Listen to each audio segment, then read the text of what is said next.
حدیث نمبر 7 صحیحین۔ صحیحین جو ہے وہ صحیح بخاری اور صحیح مسلم کو کہا جاتا۔ صحیحین دو صحیح کتابیں، حدیث کی دو صحیح کتابیں، اس سے مراد بخاری اور مسلم ہوتی ہے۔ صحیحین ہا کے زبر کے ساتھ ہے، یہ زیر کے ساتھ صحیحین نہیں ہے، صحیحین۔ و ترمذی و نسائی و صحیح ابن خزیمہ میں سہل بن سعد رضی اللہ عنہ سے مروی رسول اللہ صلی اللہ علیہ وسلم فرماتے ہیں جنت میں 8 دروازے ہیں، ان میں سے ایک دروازے کا نام ریان ہے۔ ریان، اس دروازے سے وہی جائیں گے جو روزے رکھتے ہیں۔ تو روزہ داروں کی جنت میں داخلے کے وقت الگ ہی شان ہوگی کہ ان کا داخلہ جنت میں ریان نامی دروازے سے ہوگا۔ حدیث نمبر 8 بخاری و مسلم میں ابو ہریرہ رضی اللہ تعالیٰ عنہ سے مروی حضور اقدس صلی اللہ علیہ وسلم نے فرمایا، جو ایمان کی وجہ سے اور ثواب کے لیے رمضان کا روزہ رکھے گا، اس کے اگلے گناہ بخش دیے جائیں گے، اور جو ایمان کی وجہ سے اور ثواب کے لیے رمضان کی راتوں کا قیام کرے گا، اس کے اگلے گناہ بخش دیے جائیں گے، اور جو ایمان کی وجہ سے اور ثواب کے لیے شب قدر کا قیام کرے گا، اس کے اگلے گناہ بخش دیے جائیں گے۔ تو یہ تینوں کام اگلے گناہوں کی بخشش کے لیے کفارہ ہوں گے۔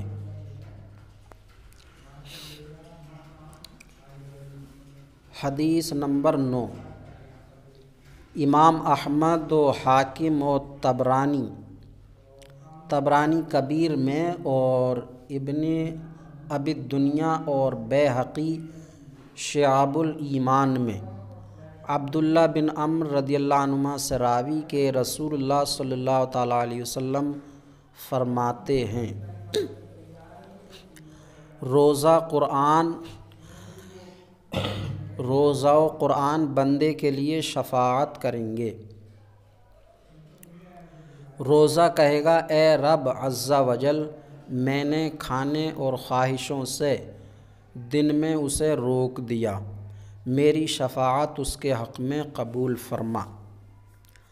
قرآن کہے گا، اے رب عز و جل، میں نے اسے رات میں سونے سے باز رکھا، میری شفاعت اس کے بارے میں قبول کر۔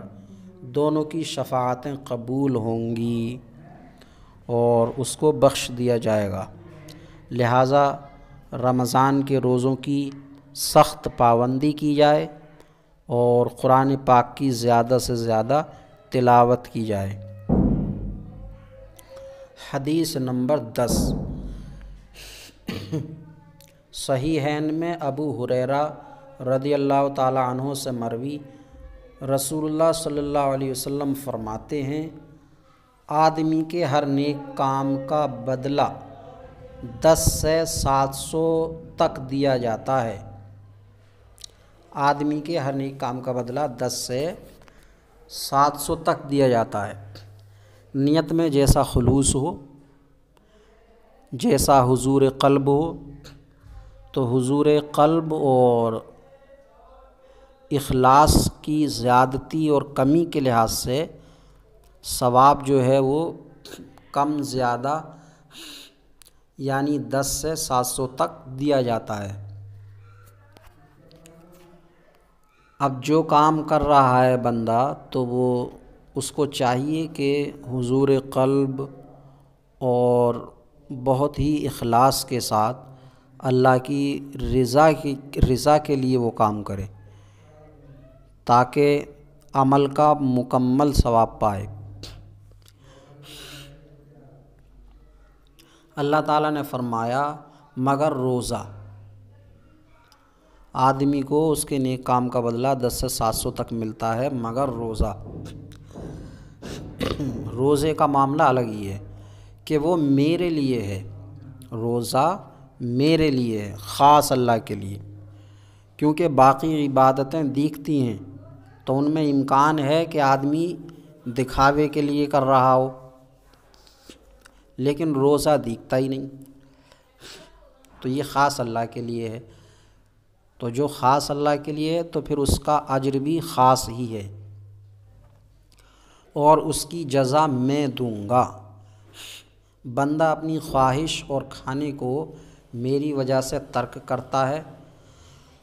روزہ دار کے لیے 2 خوشیاں ہیں، ایک افطار کے وقت خوشی ہوتی ہے کہ جلد سے جلد افطار کا وقت ہو اور وہ کھائے،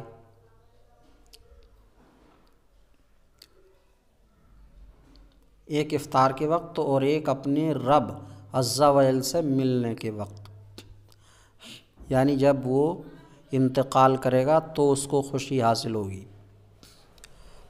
اور روزہ دار کے منہ کی بو، روزہ دار کے منہ کی بو اللہ عز و جل کے نزدیک مشک سے زیادہ پاکیزہ ہے،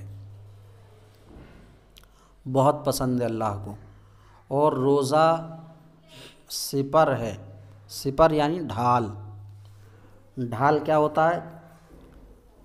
جس کے ذریعے تلوار کے وار کو روکا جاتا۔ اور جب کسی کے روزے کا دن ہو تو نہ بیہودہ بکے اور نہ چیخے، یعنی جو روزے سے ہے تو وہ بیہودہ باتیں نہ کرے اور نہ چیخے۔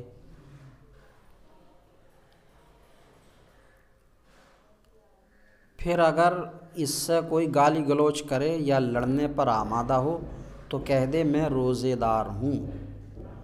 اسی کے مثل امام مالک، ابو داؤد، ترمذی، ابن نسائی، ابن خزیمہ نے روایت کیا۔ حدیث نمبر 11، طبرانی اوسط میں اور بیہقی ابن عمر رضی اللہ عنہما سے راوی کہ رسول اللہ صلی اللہ علیہ وسلم نے فرمایا، اللہ عز و جل کے نزدیک اعمال 7 قسم کے ہیں۔ 7 قسم کے ہیں، 2 عمل واجب کرنے والے، 2 کا بدلہ ان کے برابر، اور 1 عمل کا بدلہ 10 گنا۔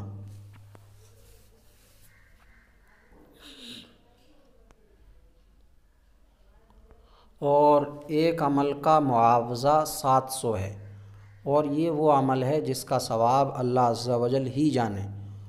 وہ 2 جو واجب کرنے والے ہیں ان میں ایک یہ کہ جو خدا سے اس حال میں ملے کہ خالص اسی کی عبادت کرتا تھا، کسی کو اس کے ساتھ شریک نہ کرتا تھا، اس کے لیے جنت واجب ہے۔ تو 2 عمل جو واجب کرنے والے ہیں کائے کو؟ جنت کو۔ تو وہ 2 عملوں میں سے ایک عمل کیا ہے؟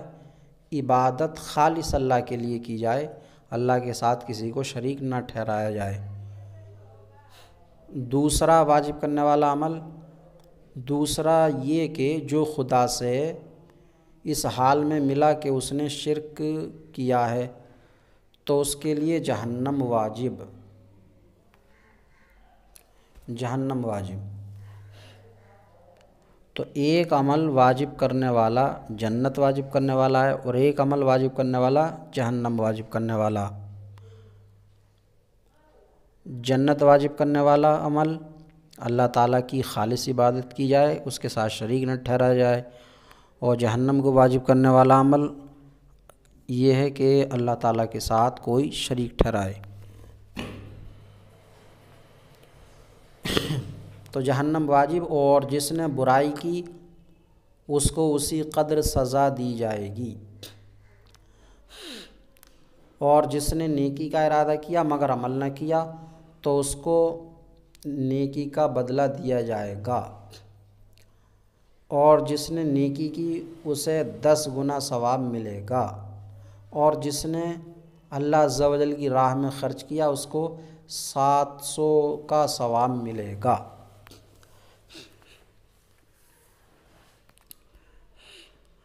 تو 2 واجب کرنے والے عمل یہ ہوئے، اور برابر جزا دیے جانے والے، جس نے برائی کی اس کو اسی قدر سزا دی جائے گی، تو یہ برابری والا عمل ہے۔ اور جس نے نیکی کا ارادہ کیا مگر عمل نہ کیا تو اس کو نیکی کا بدلہ دیا جائے گا۔ جس نے نیکی کی اسے 10 گنا ملیں گے، اور جس نے اللہ عز و جل کی راہ میں خرچ کیا تو اس کو 700 کا ثواب ملے گا۔ تو اللہ کی راہ میں خرچ کرنے کا ثواب 700 ہے، باقی اور نیکی کا ثواب 10 گنا، اور برائی کا بدلہ برابر۔ امام احمد باسناد حسن اسناد کے ساتھ اور بیہقی روایت کرتے ہیں کہ حضور صلی اللہ تعالیٰ علیہ وسلم نے فرمایا، روزہ سپر ہے اور دوزخ سے حفاظت کا مضبوط قلعہ ہے۔ تو جو روزہ رکھے تو اس نے دوزخ سے بچنے کے لیے سپر تیار کر لیا اور ایک مضبوط قلعہ بنا لیا۔ اسی کے قریب جابر و عثمان بن ابی العاص، معاذ بن جبل رضی اللہ عنہم سے مروی۔ حدیث نمبر 1617 ابو یعلا اور بیہقی، سلمہ بن قیس اور احمد و بزار ابو ہریرہ رضی اللہ تعالیٰ عنہ سے راوی کہ رسول اللہ صلی اللہ تعالیٰ علیہ وسلم نے فرمایا، جس نے اللہ عز و جل کی رضا کے لیے ایک دن کا روزہ رکھا، اللہ تعالیٰ اس کو جہنم سے اتنا دور کر دے گا جیسے کوا کہ جب بچہ تھا اس وقت سے اڑتا رہا یہاں تک کہ بوڑھا ہو کر مرا۔ تو کوا بچہ ہونے سے لے کر اور بوڑھا ہو کر مرنے تک اڑان میں جتنی مسافت طے کر لے گا، جتنی دوری کر لے گا، اس کا تو اندازہ ہی نہیں لگایا جا سکتا کہ ایک کوا اپنی زندگی میں کتنا اڑے گا۔ پورا دن اور رات میں کے بھی کچھ حصے میں اڑنے کا ہی کام ہے پرندوں کو، تو نہ جانے کتنا دور اڑ لے گا کوا، کتنی مسافت طے کرے گا پوری اپنی زندگی میں۔ تو اللہ تعالیٰ روزہ رکھنے والے کو جہنم سے اتنا ہی دور فرما دے گا۔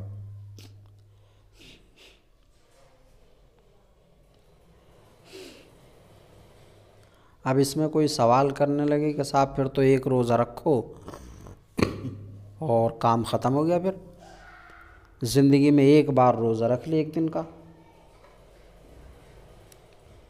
جب ایک دن کا روزہ رکھ لیا تب وہ جہنم سے دور ہو گیا، اتنی دور جتنی دور کے کوا اپنی پوری زندگی میں اڑے، تو پھر باقی روزے رکھنے کی، نماز وغیرہ پڑھنے کی کیا ضرورت ہے؟ تو اس کا جواب یہ ہے کہ جتنی بھی فائدہ کرنے والی چیزیں ہیں، مثلاً دوا ہی ہو،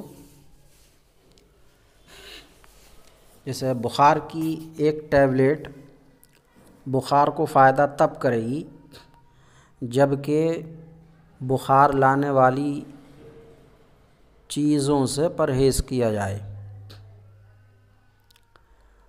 یا سردی زکام کھانسی سے راحت دینے والی ایک ٹیبلیٹ تب کام کرے گی جب کہ سردی زکام کھانسی کرنے والی غذاؤں سے پرہیز کیا جائے۔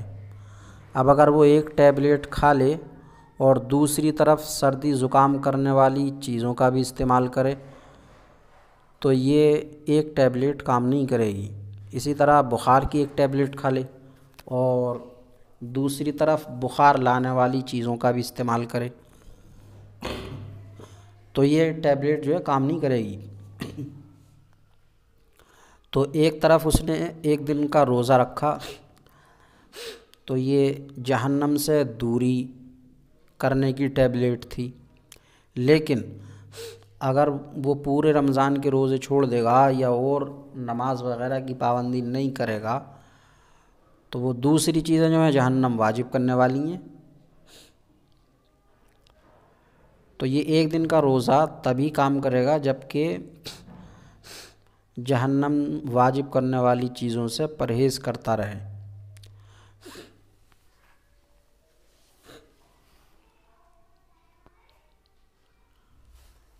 حدیث نمبر 18، ابو یعلا و طبرانی ابو ہریرہ رضی اللہ تعالی عنہما سے راوی کہ رسول اللہ صلی اللہ علیہ وسلم نے فرمایا، اگر کسی نے ایک دن نفل روزہ رکھا اور زمین بھر اسے سونا دیا جائے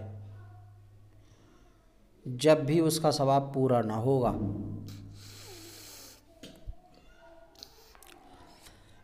اگر کسی نے ایک دن نفل روزہ رکھا اور زمین بھر اسے سونا دیا جائے جب بھی اس کا ثواب پورا نہ ہوگا، اس کا ثواب تو قیامت ہی کے دن ملے گا۔ تو نفل روزے کا یہ عالم ہے تو فرض روزے کا عالم کیا ہوگا، اللہ ہی خوب جانتا ہے۔ حدیث نمبر 9، ابن ماجہ ابو ہریرہ رضی اللہ عنہ سے راوی کہ رسول اللہ صلی اللہ علیہ وسلم نے فرمایا، ہر شے کے لیے زکوٰۃ ہے، ہر ایک چیز کی زکوٰۃ ہوتی ہے، پیسے روپے کی زکوٰۃ ہے، گیہوں اناج کی زکوٰۃ ہے، تو ہر شے کی زکوٰۃ ہے، اور بدن کی زکوٰۃ روزہ ہے۔ روزہ رکھ لیا، بدن کی زکوٰۃ ادا ہو گئی، اور زکوٰۃ ادا ہونے کے بعد جس چیز کی زکوٰۃ دی جائے وہ صاف ستھری ہو جاتی ہے۔ مثلا مال کی زکوٰۃ نکالتی تو اب مال صاف ستھرا ہو گیا، برکت پیدا ہو گئی، اب اس میں نقصان کے امکانات جاتے رہے۔ تو اسی طرح روزہ ہے، انشاءاللہ تعالی بیماریوں سے محفوظ رہے گا، اور روزہ نصف صبر ہے، آدھا صبر،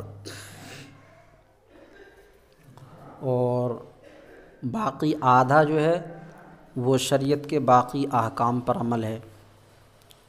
تو کل ملا کے دین پورے کا پورا صبر ہے، جس میں آدھا صبر روزہ ہو گیا اور آدھا صبر باقی عبادتوں پر صبر کرنا ہے۔